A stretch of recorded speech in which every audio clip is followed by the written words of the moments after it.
Hello food lovers, welcome to our channel. నేను మీ రాణి Erramsetti. Friends, ఈరోజు పూర్ణాలు చేసి చూపించబోతున్నానండి. చాలా డిఫరెంట్ పూర్ణాలు అండి. ఇవి చాలా టేస్టీగా ఉంటాయి.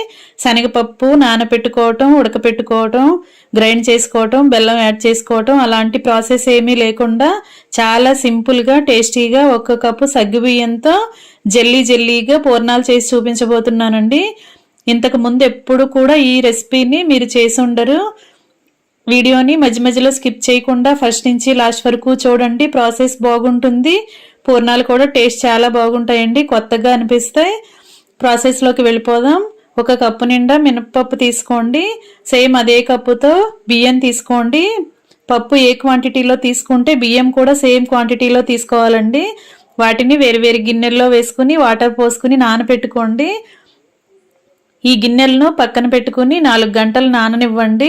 నానిన తర్వాత శుభ్రంగా పొట్టంతా కూడా కడిగేసుకుని తర్వాత చూపిస్తానండి. మీరు గుళ్ళు మినపప్పుతో అయినా కూడా చేసుకోవచ్చండి. నేను పొట్టున్న మినపప్పుతో చేస్తున్నాను కదా. ఇలా 4 గంటలు నానపెట్టుకుని ఉంచుకోండి. నానిన తర్వాత మొత్తం కూడా కడుక్కున్న తర్వాత నేను మీకు చూపిస్తున్నానండి. దీనిని మెత్తగా గ్రైండ్ చేసుకోవాలండి. మిక్సీ జార్ తీసుకుని బియ్యం కూడా శుభ్రంగా కడుక్కుని పెట్టుకోండి. ఇవి రెండు కూడా కడుక్కున్నాం కదా. ఇప్పుడు మిక్సీ జార్ తీసుకోండి. మినపప్పు అంతా కూడా వాటర్ అనేవి ఏమీ లేకుండా ఇలా గిన్నెలోకి వేసుకోండి. జార్లోకి వేసుకుని నేను చూపించిన విధంగా కొంచెంగా వాటర్ మాత్రమే పోసుకుని బాగా మెత్తగా గ్రైండ్ చేసుకోండి. మరి దోసల పిండిలాగా పల్చగా ఉండకూడదండి, అలాగని గట్టిగా కూడా ఉండకూడదండి. గారెల పప్పులాగా గట్టిగా ఉండకూడదు. కరెక్ట్గా నేను చూపించే విధంగా రుబ్బుకోండి. ఈ నలిగిన పప్పు అంతా కూడా పిండి అంతా కూడా అలా మిక్సింగ్ బౌల్లోకి వేసుకోండి. అలాగే అదే మిక్సీ జార్లో కడుక్కుని పెట్టుకున్న బియ్యం కూడా గ్రైండ్ చేసుకోవాలండి. బియ్యంలో కూడా వాటర్ అనేవి ఏమీ ఉండకూడదు. మనం పప్పు రుబ్బుకునేటప్పుడు కానీ బియ్యం రుబ్బుకునేటప్పుడు కానీ వాటర్ అనేవి యాడ్ చేసామంటే పిండి అంతా కూడా పల్చగా వచ్చేస్తుందండి. పూర్ణాలు అనేవి రౌండ్గా రావు, జారిపోతూ ఉంటాయి. ఆయిల్లో వేసి డీప్ ఫ్రై చేయటం చాలా ఇబ్బంది అవుతుందండి, కష్టంగా అనిపిస్తుంది. అందుకే నేను చూపించే విధంగా కొంచెంగా మాత్రమే వాటర్ పోసుకుని మెత్తని పేస్ట్లా గ్రైండ్ చేసుకోండి. గ్రైండ్ అయిన తర్వాత బియ్యం పిండిని కూడా మినప్పిండిలో వేసేసుకోండి. ఇలా నలిగితే సరిపోతుందండి. మనం ఫింగర్ని ఇలా వేలని ముంచినట్లయితే ఆ వేలుకి పిండి అనేది అంటుకుంటూ ఉండాలి, జారిపోతున్నట్లుగా ఉండకూడదండి. అంత గట్టిగా రుబ్బుకోండి. ఇదంతా కూడా మినప్పిండిలో వేసేసుకోండి. ఇలా మొత్తాన్ని కూడా వేసుకుని గరిటతో బాగా కలిపేసుకోండి. మినప్పిండి బియ్యపిండి కూడా బాగా కలిసిపోవాలండి. ఇలా బాగా కలుపుకున్న పిండిని 2 గంటలైనా పక్కన నానబెట్టుకోండి. కనీసం 1 గంట అయినా నానబెట్టుకోండి. 2 గంటలు టైం లేదు అనుకుంటే కనీసం గంట అయినా నానబెట్టుకోండి. లేదంటే మనం గ్రైండ్ చేసిన వాటిల్లో బియ్యపు గింజలు ఏమైనా ఉంటే మనం డీప్ ఫ్రై చేసినప్పుడు పూర్ణాలు అనేవి ఆయిల్లో నుండి పేలి మన ఒంటి మీద పడుతాయండి. అంత ప్రమాదం రాకుండా జాగ్రత్తగా రుబ్బుకుని నానబెట్టుకోండి. ఇప్పుడు పూర్ణం లోపల స్టఫింగ్కి చూపిస్తానండి. లోపల పూర్ణం 1 కప్పు సగ్గుబియ్యం తీసుకుని ఒక గిన్నెలో వేసుకోండి. ఇవి కూడా మినపప్పుతో పాటు నానబెట్టేసుకోండి. 4 గంటలైనా నానితే సగ్గుబియ్యం అనేవి చక్కగా మెత్తగా వచ్చేస్తాయండి. ఇలా నానిన తర్వాత 2 సార్లు బాగా కడుక్కున్న తర్వాత కళాయి తీసుకుని నానిన సగ్గుబియ్యంని అలా వేసేసుకోండి. 2 కప్పుల వాటర్ పోసుకుని బాగా ఉడికించుకోండి. స్టవ్ ఆన్ చేసుకుని కళాయి స్టవ్ మీద పెట్టుకుని ఉడికించుకోండి. ఇంకా పలుకుగా ఉన్నది అని అనిపిస్తే ఇంకొంచెం వాటర్ యాడ్ చేసుకోండి. దీనికి కొలత అనేది ఏమీ ఉండదండి. సగ్గుబియ్యం క్వాంటిటీని బట్టి ఆ క్వాలిటీని బట్టి వాటర్ అనేవి పడతాయి. ఇలా వాటర్ సరిపడా వేసుకుని బాగా ఉడికించుకోండి. గింజ అనేది చేత్తో పట్టుకుని చూసినట్లయితే మెత్తగా రావాలండి. పలుకు అనేది ఎక్కడ ఉండకూడదు. అంతవరకు కూడా ఉడికించుకున్న తర్వాత 1 కప్పు పంచదార వేసుకోండి. కప్పు సగ్గుబియ్యంకి 1 కప్పు పంచదార, 1 కప్పు బెల్లం వేసుకోండి. స్వీట్ తక్కువగా తినాలనుకునే వాళ్ళు 1/2 కప్పు బెల్లమైనా వేసుకోండి. అచ్చంగా బెల్లంతో కూడా చేసుకోవచ్చండి, లేదంటే అచ్చంగా పంచదారతో అయినా చేసుకోవచ్చు. ఇలా వేసిన తర్వాత 2 యాలకుల్ని మెత్తగా పౌడర్ చేసి వేసుకోండి. అలాగే ఇది పచ్చికర్పూరం అండి. నేను చూపించినంత మాత్రమే వేసుకోండి. చిటికెడు పచ్చికర్పూరం వేసుకోండి. పచ్చికర్పూరం లేకపోయినా కూడా యాలకుల పొడి సరిపోతుందండి. ఇదంతా కూడా బాగా కలిసిన తర్వాత ఇది రెడ్ ఫుడ్ కలర్ అండి, కొంచెంగా వేస్తున్నాను. ఇది పూర్తిగా ఆప్షనల్. మీకు నచ్చితే వేసుకోండి, లేదంటే లేదు. ఇలా సగ్గుబియ్యం అంతా కూడా కొంచెం రెడ్ కలర్లో చూడటానికి బాగుంటుందని ఇలా వేసానండి. మీకు నచ్చకపోతే రెడ్ కలర్ని స్కిప్ చేసేయండి. ఇప్పుడు ఇదంతా కూడా పంచదార అంతా బాగా కరిగి సగ్గుబియ్యంలో కలుస్తుంది. పంచదార బెల్లం వేసిన తర్వాత స్వీట్ అనేది కొంచెం లూజుగా వచ్చింది కదా, ఇదంతా కూడా బాగా చిక్కపడే వరకు ఉడికించుకోండి.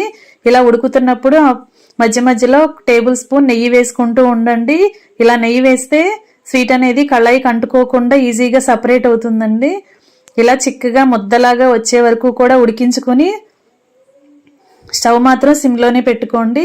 ఇలా ఎప్పటికప్పుడు గరిటెతో కలుపుకుంటూ కళాయికి అంటుకున్నదంతా తీసుకుంటూ మధ్యలోకి జరుపుకుంటూ ఉడికించుకోండి. ఇంతవరకు ఉడికిన తర్వాత స్టవ్ ఆఫ్ చేసేసుకొని దీనిని ఒక గిన్నెలో పెట్టుకుని చల్లారి పెట్టుకోండి. చల్లారిన తర్వాత ఫ్రిడ్జ్లో 1 గంట పాటు పెట్టుకోండి. ఫ్రిడ్జ్లో అలా పెట్టుకున్నామంటే మనం బాల్స్ చేసుకోవడానికి ఈజీగా వస్తుందండి. చేతికి నెయ్యి అప్లై చేసుకుంటే చాలా ఈజీగా మనం లోపల బాల్స్ అనేవి రెడీ చేసేసుకోవచ్చు. ఇలా కొంచెం కొంచెంగా తీసుకుంటూ బాల్ని రెడీ చేసుకుని ప్లేట్లోకి సర్దుకోండి. ఎక్కువగా రౌండ్గా రావాల్సిన పని లేదండి. ఇలా మనం కొంచెం చేతికి నెయ్యి అప్లై చేసుకుంటే అవే ఈజీగా వచ్చేస్తాయి. మనం ఉడికిన తర్వాత ఫ్రిడ్జ్లో పెట్టినట్లయితే ఈ బాల్స్ చేసే ప్రాసెస్ అనేది మీకు ఈజీ అవుతుందండి, అంత కష్టం అనిపించదు. ఇలా ఈజీగా అన్నీ కూడా కొంచెం కొంచెంగా తీసుకుంటూ బాల్స్ని ప్రిపేర్ చేసుకుని ప్లేట్లోకి పెట్టుకోండి. ఫ్రెండ్స్, నా ఛానల్ని మీరు ఫస్ట్ టైం వాచ్ చేసిన వారైతే రన్ అవుతున్న వీడియో కింద రెడ్ కలర్లో సబ్స్క్రైబ్ ఆప్షన్ టచ్ చేసి ALL ఆల్ అనే బెల్ ఐకాన్ని కూడా యాక్టివేట్ చేయండి. నేను పెట్టబోయే రెసిపీస్ అన్నీ కూడా మీ ఫోన్కి నోటిఫికేషన్కి వస్తాయి. ఏ రోజు రెసిపీ ఆ రోజు ఓపెన్ చేసి చూడొచ్చు. నచ్చితే మీరు కూడా కుక్ చేసి ఫ్యామిలీకి సర్వ్ చేయొచ్చండి. ఇంకా బాల్స్ అన్నీ రెడీ అయిపోయాయి కదా, కళాయి తీసుకోండి. డీప్ ఫ్రైకి సరిపడా ఆయిల్ పోసుకోండి. ఈ కళాయిని స్టవ్ ఆన్ చేసుకుని ఆయిల్ కాగించుకోండి.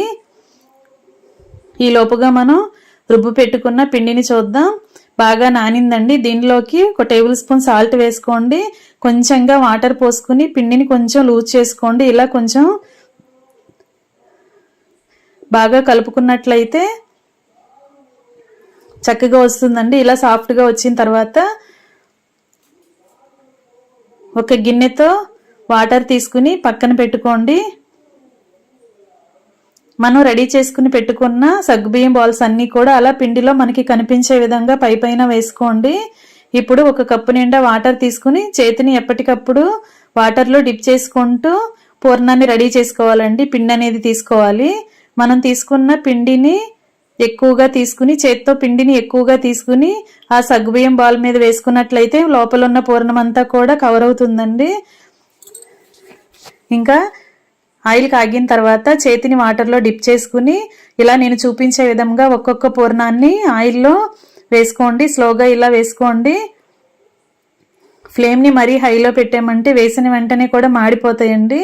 మీడియం ఫ్లేమ్లో పెట్టుకుని స్లోగా ఈ పూర్ణాల ప్రాసెస్ అనేది చేసిన తర్వాత ఫ్లేమ్ని పెంచుకుని స్లోగా వేపుకోండి, ఫ్రై చేసుకోండి. ఇలా ఒక్కొక్కటి కూడా చేత్తో తీసుకుంటూ పిండిని తీసుకుంటూ ఇలా ఒక్కొక్కటి కూడా ఆయిల్కి పట్టినన్ని పూర్ణాలను వేసుకోండి. ఇలా మొత్తం కూడా బాగా ఫ్రై చేసుకోండి. అన్ని వైపులా కూడా బాగా ఫ్రై అయిన తర్వాత అవన్నీ తీసుకుని మొత్తం కూడా ఆయిల్ కిందకు వచ్చేసిన తర్వాత ప్లేట్లోకి వేసుకోండి. ఇలా మొత్తం ఆయిల్ వచ్చేసిన తర్వాత ప్లేట్లోకి వేసుకోండి. ఇంకా రెడీ అయిపోయాయండి. ఇలా మనం రెడీ చేసుకున్న సగ్గుబియ్యం బాల్స్ అలాగే రుబ్బి పెట్టుకున్న పిండి కూడా మొత్తం కూడా పూర్ణాలని ఆయిల్లో వేసుకుని డీప్ ఫ్రై చేసుకుని ప్రాసెస్ అనేది కంప్లీట్ చేసుకుని ఇంకా సర్వింగ్ ప్లేట్లోకి తీసుకుని ఫ్యామిలీకి సర్వ్ చేసుకోవటమే. చాలా టేస్టీగా ఉండి పూర్ణాలు రెడీ అయిపోయాయి. సగ్గుబియ్యం పూర్ణాలు జెల్లీగా ఉంటాయండి. చాలా డిఫరెంట్గా టేస్ట్ని ఇస్తాయి. ఇంతకుముందు ఎప్పుడు కూడా మీరు చేసి ఉండరు. చాలా బాగుంటాయి. మీ అందరూ కూడా ఖచ్చితంగా ట్రై చేసి చూడండి. వీడియో నచ్చినట్లయితే లైక్ చేయండి. అలాగే మీ ఫ్రెండ్స్కి ఫ్యామిలీ మెంబర్స్కి ఈ రెసిపీ షేర్ చేయండి. నా ఛానల్ని ఫస్ట్ టైం వాచ్ చేసిన వారు సబ్స్క్రైబ్ చేసుకోండి. పక్కనే ఉన్న బెల్ ఐకాన్ని కూడా యాక్టివేట్ చేయండి. Thanks for watching. నేను మీ రాణి ఎర్రంశెట్టి.